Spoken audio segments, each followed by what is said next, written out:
दैवीय चमत्कार का दावा करता हुआ बरकत अली का यह बयान इस सिक्के का एक पहलू है और इस सिक्के के दूसरे पहलू में है वो 5 साधु जो सरयू तट से रामलला की मूर्ति को लेकर चले थे।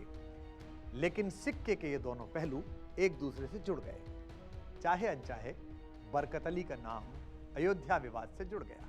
अजीब दास्तां है उस रात की जब अयोध्या में कोहरा भी था और अंधेरा भी छाया था। उस रात अयोध्या के इतिहास का एक अर्ध सत्य लिखा गया था। अपने इस खास शो में हम उस अर्ध सत्य के संपूर्ण सत्य से आपका परिचय कराएंगे, लेकिन उससे पहले जरूरी है कि आप उन 5 विभूतियों की बेहद खास शख्सियत से रूबरू हो लें, उन्हें पहचान लें, उन्हें जान लें, जो उस रात सरयू तट से रामलला की मूर्ति को लेकर चले थे।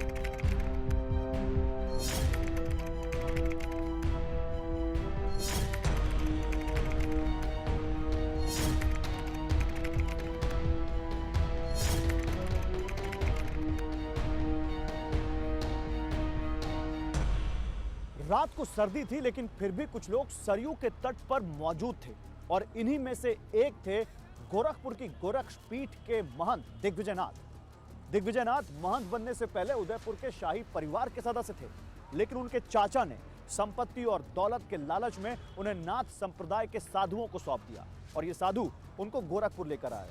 यहीं पर दिग्विजयनाथ महंत बने, लेकिन इन्हीं महंत दिग्विजयनाथ का नाम राम मंदिर आंदोलन की नींव से जुड़ने वाला था। साधुओं की जमात में शामिल दूसरे साधु बाबा राघव दास पुणे के चित्त पावन ब्राह्मण थे। वो एक तरह से कांग्रेस के राजनीतिक साधु थे। 1948 में अयोध्या में हुए उपचुनाव में कांग्रेस पार्टी के टिकट पर चुनाव लड़ते हुए उन्होंने मशहूर समाजवादी नेता आचार्य नरेंद्र देव को हराया था। इन्हीं लोगों में से एक और साधु परमहंस रामचंद्र दास भी थे, जो इसी दिगंबर अखाड़े के थे, जो 1930 के दशक से ही राम मंदिर आंदोलन में सक्रिय थे। 1990 में अयोध्या में जिन कार सेवकों पर गोली चलाई गई, उसका नेतृत्व भी परमहंस रामचंद्र दास ही कर रहे थे। इन्हीं साधुओं में मौजूद अभिराम दास के बारे में कहा जाता था कि उन्हें सिद्धियां खुद भगवान हनुमान ने दी। अभिराम दास का दावा था कि भगवान राम उनके सपने में आए और उनसे कहा कि जन्मभूमि को कब्जे से मुक्त करवाया जाए। सरयू में एक साथ जमा हुए 5 लोगों में 5वें थे हनुमान प्रसाद पोद्दार, वही पोद्दार जो गीता प्रेस गोरखपुर के संस्थापक थे। उस रात प्रकट होने वाली मूर्ति की प्राण प्रतिष्ठा से लेकर कई सारी जिम्मेदारियां उन्हीं के कंधे पर थी। साधुओं के इस जत्थे को अभी यहीं पर छोड़ देते हैं, क्योंकि उनको जिस जगह पर पहुंचना है वो अभी थोड़ी दूर है। इन लोगों को वहां पहुंचने दीजिए, तब फिर से इनकी कहानी पर वापस लौट कर आएंगे। अभी तो चलिए उस विवादित परिसर में जहां 22-23 दिसंबर की रात में 1949, याद रखिएगा, एक अद्भुत चमत्कार हुआ था। चमत्कार की बात मैं नहीं कह रहा हूं, विवादित परिसर की सुरक्षा में तैनात सिपाही बरकत अली साहब ने ही इस चमत्कार का दावा किया था।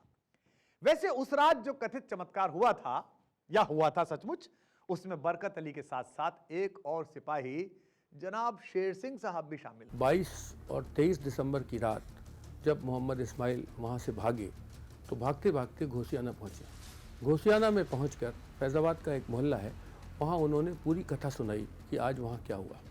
इसके बाद वो उस तरफ आए नहीं, क्योंकि वहाँ माहौल तनावपूर्ण था, पुलिस ने कब्जा ले लिया था, वहाँ पर भजन कीर्तन चालू था।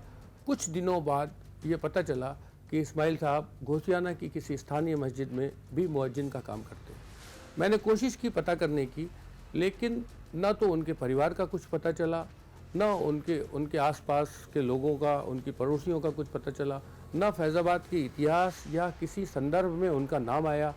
पुलिस रिकॉर्ड में सिर्फ ये है कि जब मस्जिद में मूर्तियाँ प्रकट हुईं, उस समय मस्जिद के मुअज्जिन मोहम्मद इस्माइल।